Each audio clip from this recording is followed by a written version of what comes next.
আমাদের দাবি আমরা এখন বর্তমানে এক দফাতে পৌঁছাইছি। বছর পেরিয়ে আবারও আমাদের মাঝে উপস্থিত হয়েছে জুলাইয়ের স্মৃতিগুলো আজও তরতাজা হয়ে রয়েছে আমাদের মাঝে। পুরো জুলাইয়ের আন্দোলন জুড়ে বেগম রোকেয়া বিশ্ববিদ্যালয় ছিল আন্দোলনের সূতিকাগার। আবু সাঈদ শহীদ হওয়ার পর যে স্ফুলিঙ্গ ছড়িয়ে পড়ে, সেই স্ফুলিঙ্গ থেকে একটি ফ্যাসিস্ট রেজিমের পতন ঘটে। সম্মুখ সারির যোদ্ধাদের পেছনে যারা ঢাল হয়ে দাঁড়িয়েছিল, তাদের গল্পগুলো নিয়েই আজকের আমাদের বিশেষ আয়োজন।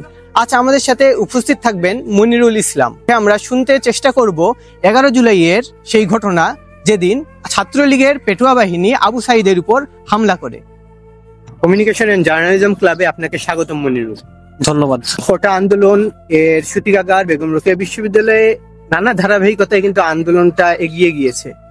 11 তারিখ আমরা আপনাকে দেখেছি, আপনি আবু সাঈদের পেছনে দাঁড়িয়েছিলেন। একটু 11 তারিখের যে ঘটনাগুলো সেগুলো আমাদের জানাবেন। জুলাই আন্দোলনের ধারাবাহিকতা হিসাবে আমরা 11 জুলাই ক্যাম্পাসে আমাদের একটা শান্তিপূর্ণ সমাবেশ আয়োজন করি।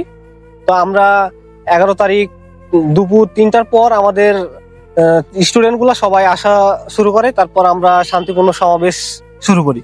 তো এক সময় আমরা চিন্তা ভাবনা করলাম যে আমরা মডার্ন মুখী হব এবং মডার্ন থেকে একটা পথযাত্রা নিয়ে আমরা আবার ক্যাম্পাসে ব্যাক করে আমাদের আন্দোলন আমরা চালাই যাব। তো আমরা যখন 1 নম্বর গেটের কাছাকাছি যাই, তখন প্রক্টোরিয়াল বডি আমাদেরকে বাধা দেয় বাইরে যাইতে। তাদের সাথে আমাদের তখন একটা কথা কাটাকাটি হয়। তো ওই সময় আমরা যাইতে চাচ্ছি, প্রক্টোরিয়াল বডি 1 নম্বর গেটে অনেক প্রশাসন থেকে পুলিশ আসছিল। তো পুলিশ হচ্ছে আমাদের বাইরে যেতে দেয় না। তো এই সময় আমাদের কথা কাটাকাটি হয়। তখন কিছু ছাত্রলীগের পোলাপান বা ছাত্রলীগের সে সময়ের সভাপতি প্রমেল বড়ুয়া, তার সাথে আরো কিছু হেলমেট বাহিনী যাদেরকে আমরা বলি, তারা আসছিল এবং তারা একটা মিথ্যা গুজব রটায় ওই সময়, যে প্রক্টরের গায়ে হাত কেন, প্রশাসন জবাব চায়। এই কথাটা দিয়ে তারা স্লোগান দেয় এবং এক সময় শিক্ষার্থীদের ওপর তারা হামলা শুরু করে। তো ওই সময় হামলার সময় তো অবস্থা অন্যরকম ছিল। অনেক শিক্ষার্থী দেখা যাচ্ছে আন্দোলনকারীরা পালাই যাচ্ছে, যে যেদিক দিয়ে পারতেছে। তো আমাদের যে নেতা ছিল আবু সাঈদ ভাই, তখন আবু সাঈদ ভাই সহ কিছু কয়েকজন গুটি সংখ্যক মানুষ আমরা ওখানে দাঁড়াইছিলাম। তো আমরা যখন দাঁড়াইছিলাম তখন প্রমেল বড়ুয়া এসে আবু সাঈদ ভাইয়ের গলা চিপে ধরে। ওই সময় গলা চিপে ধরার পর হচ্ছে যে চর থাপ্পড়, তারপর বাকি আরো যারা ছিল তারা এখানে কেন আন্দোলনকারীরা আসছে, কেন তারা যাচ্ছে না।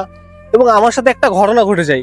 ওই সময় আমি দাঁড়ায় আছি পাশে, আমাকে ওই সময় টগর এসে বলতেছে, তুই কি আন্দোলনকারী? তুই কি এখন এখানে কেন দাঁড়িয়ে আছিস? এখনো কেন দাঁড়িয়ে আছিস? এখনো পালাসনি কেন? তো ওই মুহূর্তটা একদম খুব ভয়ানক ছিল। আমি তখন কেবল ফার্স্ট ইয়ারে পড়ি, আমি তো তখন কিছু বলতে পারি না, নিস্তব্ধ হয়ে পড়ি। কিন্তু আমি যেহেতু আসছি আমাদের সিনিয়রদের দেখে, আমি তাদেরকে লিডার ভাবি, যেহেতু আমার লিডাররা এখানে দাঁড়িয়ে আছে, ওই মুহূর্তে আমি তখন আমার লিডারকে ফলো করি এবং ওই জায়গাতে আমি স্টিল দাঁড়িয়ে থাকি। এই যে 11 তারিখের একটি ভয়াবহ চিত্র আপনি তুলে ধরলেন, ছাত্রলীগের বাহিনী আপনাদের উপর হামলা করেছিল, এরপর টগর এসে আপনাকে সরাসরি হুমকিও দিয়েছিল। এরপর কোন স্পৃহা থেকে আপনি থেকে গেলেন? সরকার যখন অন্যায়ভাবে আমাদের উপর কোটা প্রথা চাপিয়ে দেয়, তখন আমার ভিতরের যে সুপ্ত তেজ, আমার তেজ আমাকে বাধ্য করেছিল যে অন্যায়ের প্রতিবাদ করতে। সেই অন্যায়ের প্রতিবাদ করার জন্য আমি কোটা আন্দোলনে হচ্ছে যুক্ত হই।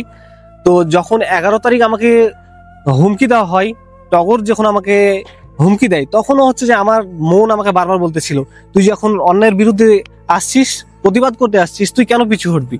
তুই এখানে থাকবি, দাঁড়ায় থাকবি, তুই কেন ভয় পাবি? সেই আমার মনের কথা জন্য আমি হচ্ছে যে যাইতে পারি না ওই জায়গা থেকে। আর দ্বিতীয়ত, আমি যখন দেখলাম আমার লিডার বা আমার নেতা আবু সাঈদ ভাই যখন আমাদের রক্ষা করার জন্য নিজে আগাই গেল, ছাত্রলীগের চর থাপ্পড় খালো, গলা টিপা খাইলো, তারপরে যখন পিছনে হটলো না, তখন আমি কি ওখানে শুধুমাত্র দাঁড়ায় থাকতে পারবো না? আমি কি একজন আন্দোলনকারী হিসাবে তো আমি জাস্ট হচ্ছে যে শুধুমাত্র হুমকি পাইছি, কিন্তু ভাই তো মার খাচ্ছে। ওই জায়গা থেকে আমার মনে হচ্ছে না, আমার লিডার যেহেতু মার খেয়ে আমাদেরকে বাঁচাইতে পারে, আমরা কেন আমার লিডারের পাশে আমি দাঁড়াতে পারবো না? ওই জায়গা থেকে হচ্ছে যে আমি দাঁড়াইছিলাম ওখানে। আজ আমরা শুনলাম মনিরুলের গল্প। আন্দোলনের পেছনে থাকা এরকম অনেক মানুষের গল্পই আমাদের কাছে অজানা। সেই অজানা গল্পগুলো নিয়েই আমাদের আয়োজন চলছে। এরকম আরো আয়োজন পেতে চোখ রাখুন আমাদের কমিউনিকেশন এন্ড জার্নালিজম ক্লাবের ফেসবুক পেজে।